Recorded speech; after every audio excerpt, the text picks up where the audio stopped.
buenos días, ¿cómo les va? Empezamos una nueva emisión de Los Siete Locos. Bueno, mucho material hoy en el programa. Se cumplen 30 años del Centro Cultural Rojas, el centro cultural que pertenece a la Universidad de Buenos Aires, emblemático, ¿no? En los primeros años de democracia. Vamos a hablar bastante sobre el Centro Cultural Rojas. Vamos a hablar de teatro también, nos visita el director Adrián Blanco. Y empezamos hablando de literatura, con un excelente escritor argentino. Ahí lo presentamos. Guillermo Sacomano nació en Buenos Aires en 1948. Es autor, entre otros títulos, de Bajo Bandera, La lengua del malón, El oficinista y Cámara Gesell. Ganadores de importantes premios literarios. Terrible accidente del alma es su último libro publicado. Bueno, señores, Terrible accidente del alma, el nuevo libro de Guillermo Sacomano. Vamos a empezar por decir que son relatos, creo que son 5 o 6. Sí, creo que sí. Creo, dice el autor. Autónomos, pero están relacionados. O sea, no es una novela, tampoco son cuentos, pero en realidad ya eso mucho no interesa a esta altura. Ya los géneros no son algo tan estricto, que uno piense seriamente, escribe una novela, escribe un cuento. No fue pensado originalmente como novela. Es decir, todo surgió a partir de... Bueno, yo venía de una meningitis, estaba como en el post de la meningitis, estaba bastante quebrado, tratando de recuperarme. Y Juan Boido me trajo de regalo un cuaderno con tapas pulp, como las novelas pulp de los años 40. Y me dijo, toma, te lo traje de París. Y yo dije, bueno, algún día voy a escribir un cuento, una novela y te la voy a regalar. Bueno, efectivamente, voy a Gijón por Semana Negra y me toca parar en un hotel que se llamaba Hotel Patos. Ajá. Exactamente como el último cuento. Acá hay un cuento que se llama Hotel Patos. Hotel Patos. Y enfrente había un puticlub que se llamaba Privé. Y yo decía, bueno, tengo esto, tengo aquello. Si yo no escribo algo acá, empecé la novela que le iba a dedicar a Juan. Sí. Y la terminé en esos días que estuve en Gijón. Ahora, después iba a Barcelona y me di cuenta que tenía ganas de continuar este formato de novela corta o de cuento largo. Y me compré otra libreta y seguí. Y le fui tomando el gusto a estas novelas cortas que eran como un descenso en el fondo del mal.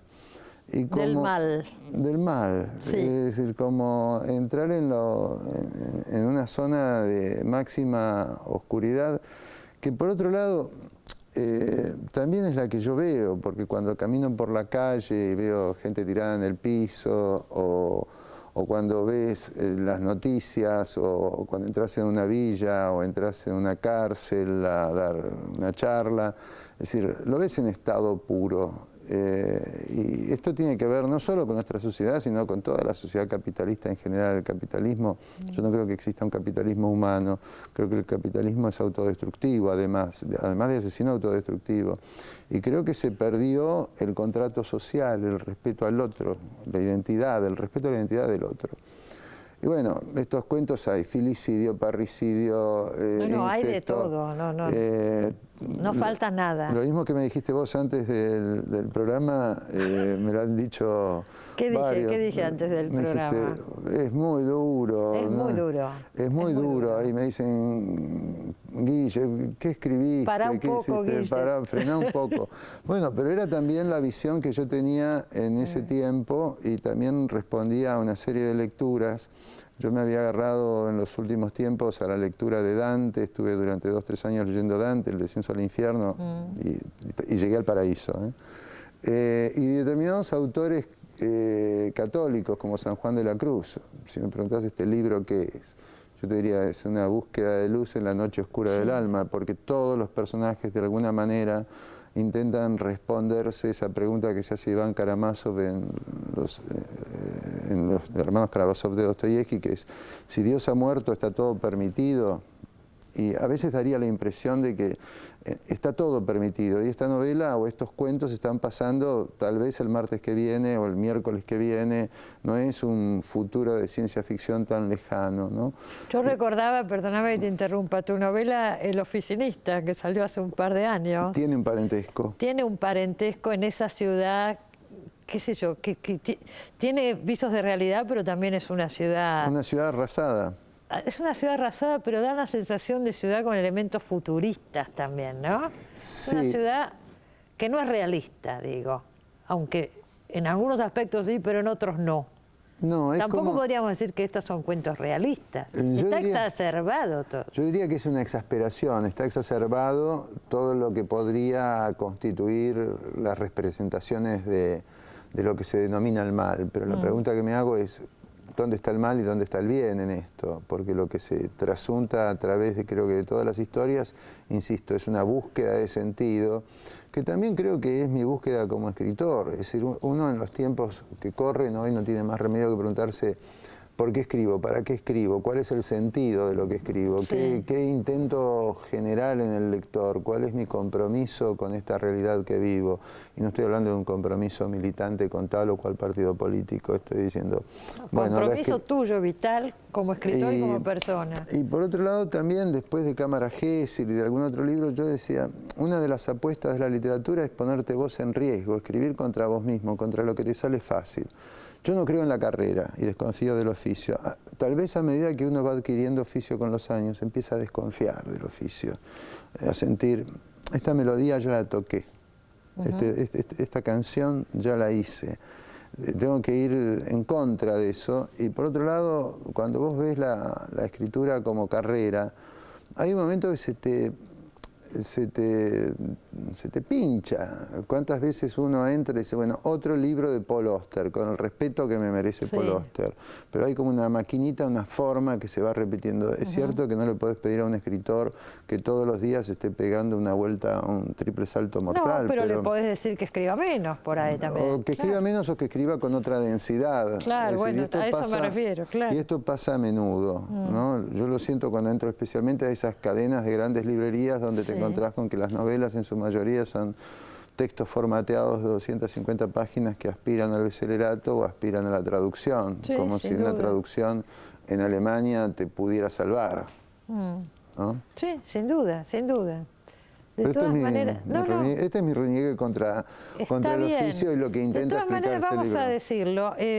Recién hablabas de Cámara Gesell, que es tu libro anterior. Estuviste acá, ¿cuándo salió? ¿Hace un año o dos? Sí, más o menos. Más o menos. Es un libro también muy violento, muy fuerte. Pero habla de una situación social real, digo, la violencia que todos vivimos todos los días. Acá se está hablando más de la violencia interna de las personas.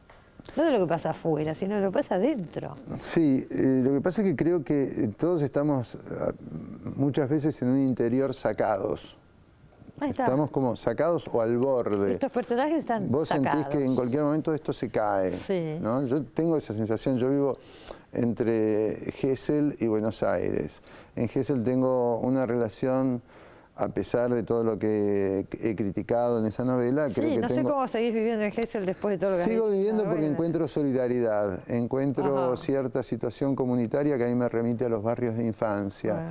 Yo siempre cuento la anécdota de que vas a la farmacia a comprar termofrén para tu bebé y por ahí saliste sin guita y el farmacéutico dice, me lo traes mañana. Y esto te ocurre, o vos desapareces 3, 4 días del mapa y te vienen a golpear la puerta a ver si estás bien. Claro. Esto en la ciudad no te pasa. En la ciudad yo la sensación que tengo es que uno camina campo minado todo el tiempo, ¿no? Que no sabes de dónde viene, qué viene. Esto es instigado por los medios también, por supuesto, porque creo que yo les recomendaría a los periodistas amarillos que recorrieran un poco el mundo y vieran que, porque si comparamos nuestra sociedad con otras sociedades, por ejemplo con la estadounidense, yo creo que nosotros somos Disney, ¿no? Entonces, bueno, estas historias están todas en el límite. Están en el límite. Además está el título Terrible accidente del alma. Son personas que han tenido todas un terrible accidente en el alma. Un quiebre. Un quiebre, ahí está, es un quiebre. Y lo que hablabas recién de lo que aparece y lo que no aparece, este dibujo de la tapa, ¿no? El iceberg, lo que El se ve iceberg y lo tiene que que no se ver ve. además con una figura recurrente a lo largo de todos los cuentos, que es la imagen del Titanic. Sí. ¿Por qué la imagen del Titanic? Porque creo que el capitalismo, cuando creó el Titanic, se pensó que el hombre le había ganado a Dios, era la gran proeza, y sin embargo el Titanic fracasa, pero no fracasa por el iceberg, fracasa por la especulación y la ambición de los industriales que lo construyeron, que pijotearon en unos bulones que tenían que ajustar una placa que es justo donde roza el iceberg y provoca el naufragio. Es decir, que ya ese gran desafío a Dios que representaba el Titanic estaba condenado, pero condenado por los hombres. Claro, por no gastar unos pesos más por ahí. Por no gastar unos pesos. Es más, a Joseph Conrad le piden en aquellos tiempos que escriba un artículo, él que había sido marino, que opinaba del hundimiento del Titanic. Y Joseph Conrad plantea, si vos tirás en el océano una cajita, una latita de Twinings, ¿cómo puede ser que flote y que no flotó este tremendo monstruo creado por el hombre? Claro. ¿Qué pasó? ¿Qué pasó? También decís qué pasó a estos personajes de este libro. Son personajes desahuciados, dejados de lado por la sociedad, qué sé yo. Hay historias realmente bastante tremendas. Y uno lo iba leyendo y llega al último terrible accidente del alma, que es el que le sucedió al autor justamente. Es un cuento creo que muy bien resuelto y muy interesante, porque hay que contar ese estado en el que vos estabas, que era de semiconciencia. Estuvo al borde de la muerte, Sacomano. Claro, cuando estás al borde de la muerte, y no lo digo haciéndome el Víctor Sueiro de que en el fondo vi la luz, ¿no? Ni Coelho. Pero creo que algo te tiene que transformar en tu sensación de estar en el mundo, en tu compromiso con el estar en el mundo. Cuando yo estuve internado en una situación bastante límite y pedí el cuaderno, que me trajeran mi cuaderno de diario. Yo llevo diarios. No los voy a publicar en vida porque me da mucha vergüenza. Y pedí el diario porque sentía que perdía conciencia, perdía la temporalidad. Entonces, el día de mañana yo iba a acordarme qué pasó hoy. Es decir, de lo contrario no me acordaba. Cuando volví a agarrar esos cuadernos años después, hace un par de años, no reconocía mi letra. Era impresionante esto. Y además en aquel momento... Fue un accidente cerebral. Un accidente cerebral. Yo, la verdad, uno por ahí no sabe qué es la meningitis. Es una infección en el cerebro que la puede contraer cualquiera, a cualquier edad. ¿Es un virus? Es un virus. Está la virósica y la bacteriana, no me acuerdo cuál era la diferencia, me olvidé, ya perdí, tiré todos los análisis, todo lo que era el chequeo de aquel momento, prefiero olvidarlo. Entonces, en ese sentido, no te digo que me dio conciencia, me vino una fe mística, pero creo que me vino una conciencia de tu estar en el mundo. Yo leía hoy un texto de Eliot de Tierra Baldía, donde él plantea en la Tierra Baldía una concepción que es el mundo como hospital. Estamos acá en camino hacia la muerte. Es decir, ¿por qué no tomamos conciencia de nuestra fugacidad, de nuestra brevedad, de nuestra levedad en este lugar? Si vinimos acá, tratá de hacer el bien, y si no vas a hacer el bien, al menos no rompas nada. Entonces, todo esto me pasó, digamos, fueron como pensamientos que yo tenía en el hospital. Y no quería morir, y me resistía. Yo decía, yo de acá tengo que salir, pero no solo por la literatura, sino porque tengo un hijo chiquito y no podía repetir los accidentes cerebrales que había tenido mi padre, que era el temor. El tema grande. de tu padre aparece mucho acá, como aparece mucho en tu literatura, porque tenés varios libros sobre tu padre y sobre la enfermedad de tu padre. Por lo menos 3 y algunos cuentos por ahí perdidos. Sí, o sea, y acá aparece constantemente esa idea que a vos se te venía a la cabeza cuando estabas ahí en el hospital, de no repetir la historia de tu padre. ¿Tu padre que había tenido una ACV? Mi padre tuvo varias isquemias, que son como ACVs. Ajá. Son accidentes cerebrovasculares. Claro. Pero vos no tuviste eso. No, pero lo era mío tu fue otra cosa, pero la tenerlo. situación, cuando a mí me internan... Porque empezás a tener síntomas que parece lo otro, ¿no es cierto? Hasta que un médico joven en el hospital se hace cargo de mí y me hace unas punciones lumbares para determinar si era una ACV o era otra cosa y diagnostica una meningitis. Y ahí es donde me internan. Claro. En un hospital colapsado. En Mar del Plata. En Mar del Plata. Porque todo esto sucedió en Gesell y de Gesell te llevan a Mar del Plata. En Mar del Plata, donde estuve unos cuantos días, supongo que 10 días, y de ahí me trasladaron al hospital alemán. Acá en Buenos donde Aires. quedó todo lo que yo había ganado en ese momento, porque en ese momento justo coincidió con que había ganado el premio Barral. El premio Seix Barral. El premio Seix Barral con por El oficinista, que tiene que ver con esta novela. Claro que tiene que ver. Entonces, a lo mejor esta novela también opera como exorcismo sobre esa situación. Puede ser. Y la plata se fue toda en el Y sí, porque estaba sin tratamiento. servicio social, sin nada sin ningún amparo de ese tipo. Pero bueno, lo importante es que yo creo que, como dice el personaje de Moby Dick tras el hundimiento, sobreviví para contarlo. Y creo que uno está para eso. Claro, pero pudiste hacer literatura de eso. En un momento cuenta, creo que acá está, que estaba tu hija. Sí, y mi te hija dice, me sacó. dejate de hacer literatura. Mi hija sacó carpiendo a un pastor, que es el pastor que sobre... El pastor es el que te dijo que habías tenido un terrible accidente. Claro, del yo alma. como muy canchero, haciéndome el piola, venía de todas esas lecturas, venía a leer a Kierkegaard, buscando las citas de Kierkegaard en la Biblia de Jerusalén, etc. Cuando uno de los textos que a mí más me entusiasma de la Biblia es el Eclesiastés. Es tal vez el menos religioso y el más existencial. Hay un tiempo para cada cosa, un tiempo para sembrar, un tiempo para cosechar, un tiempo de nacer, un tiempo de morir. Entonces, cuando se me acerca el pastor que va de cama en cama, yo le digo, vanidad de vanidades, dijo el predicador, haciéndome el pícaro. Y el pastor me mira, un pibe joven, muy sencillo, de aspecto humilde, sigue recitando el Eclesiastés. Y yo le digo, ¿vos qué sabes tanto? Le digo, ¿qué me pasó? Me dice, tuviste un terrible accidente del alma. Y yo digo, por lo menos es un buen título. Y en eso viene mi hija mayor y viene Carla y me dice, papá, cortala con la literatura. Pero yo sentí que ese momento que lo anoté y que quedó anotado en el cuaderno, en algún momento iba a ser instrumental. Claro, y lo fue. Y lo fue. Y después lo fue. Digo, vos decías, de una experiencia así se tiene que salir distinto a la fuerza, ¿no? ¿Qué cambió para vos? Un mayor desapego con respecto a lo material, en principio. Bueno, yo nunca fui muy apegado a lo material, ¿no? No tengo celular, no tengo auto, no.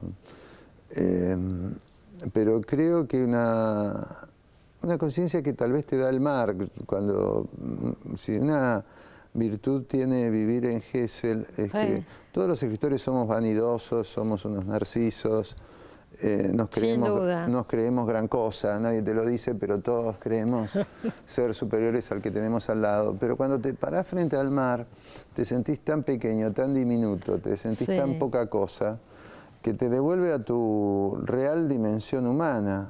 No sos nada, no sos nadie. ¿Cómo estoy acá? ¿Cómo vine a parar acá? Y esto no implica que uno reniegue de determinadas lecturas que pueden cuestionar la existencia de Dios o el marxismo, etcétera, etcétera. Está todo junto dando vueltas, pero vos te parás ante esa inmensidad y tenés otra conciencia. Lo mismo te pasa, yo viajo mucho a la Patagonia, cuando estás caminando por esas extensiones desérticas y encontrás un caracol de la era terciaria. Decís, a ver, estamos tomando conciencia que vivimos en un planeta donde hay 10 guerras en este momento simultáneamente. Estamos tomando conciencia de que la explotación del petróleo, Vaca Muerta y todo eso, si uno va y se da cuenta que se está explorando a una profundidad muy grande, el fracking como técnica está invalidada, prohibida y cuestionada en todo el mundo y es contaminante.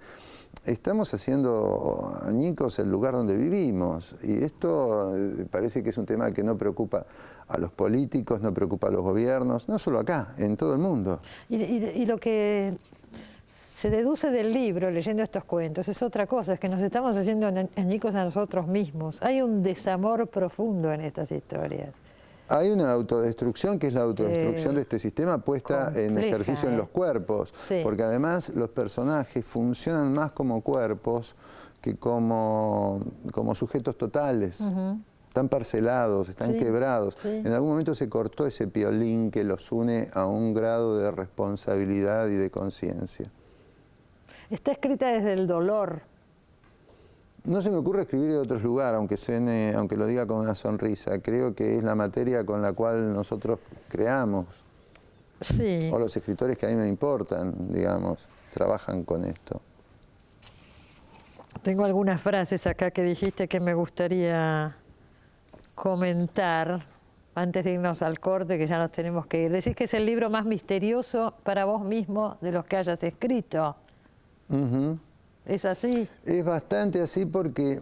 Fui escribiendo sin detenerme en el sentido, dijiste. Porque cuando empecé a escribir a mano, a pesar de que yo escribía ya cuadernos, cuando empecé a escribir a mano la primera novela, me di cuenta que escribiendo a mano adquiría una soltura que es la de la poesía. Yo creo que el poeta escribe con menos censura y menos represión y le otorga, y es una pena que muchos narradores no lean poesía. ¿Vos escribís poesía? Sí, pero no lo digas. Esta parte no sale. No, podemos no leerla, pero sí, sabemos que existe. Escribo mucho sobre poesía. No, sobre poesía no, poesía. ¿Escribís poesía? Escribo poesía, pero además leo mucha poesía. Y creo que la palabra, dentro de un poema, de un texto poético, tiene un carácter revelador casi sagrado. Tiene un carácter de iluminación que en la prosa se pierde. La prosa trabaja por acumulación. La poesía trabaja por el relámpago. Claro. Es distinto. Es distinto, totalmente distinto. Esta novela no tiene retorno, dijiste también. Y porque la pregunta que yo me hago después de esta novela es cómo sigo.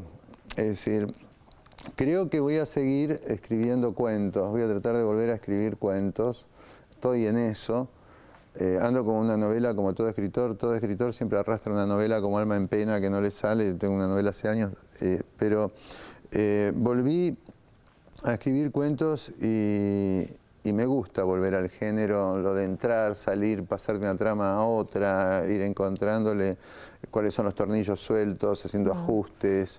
El cuento te da una especie de estado gimnástico menos agotador que la novela. La novela es como una escafandra de la cual no salís. Bueno, es lo que decíamos al principio, esto es novela, es cuento, son relatos. Pero la novela implica una actitud mucho más de largo aliento. Es una novela, entonces. No es que sea mejor, yo creo que esto es una novela, pero no creo que la novela sea superior al cuento. Los que dicen que el cuento es superior a la novela, la novela es superior al cuento, están tomando predilección a partir de su propia práctica. No creo en esa diferencia. No, jerarquías no hay, No obviamente. creo en esas jerarquías. Bueno, terrible accidente del alma, señores. A respirar hondo y a leerlo, como siempre, a Guillermo Sacomano. Y además, ya digo, son tremendos los cuentos, o los capítulos, si es que es una novela. Son tremendamente fuertes. Y está ese final, que sí, es como él dice, esta novela no tiene retorno. Acá estoy, esto soy, ¿no? Es esto. Es esto es lo que hay. Gracias por haber venido, Gracias a como vos. siempre. Nos vamos al corte, ya volvemos.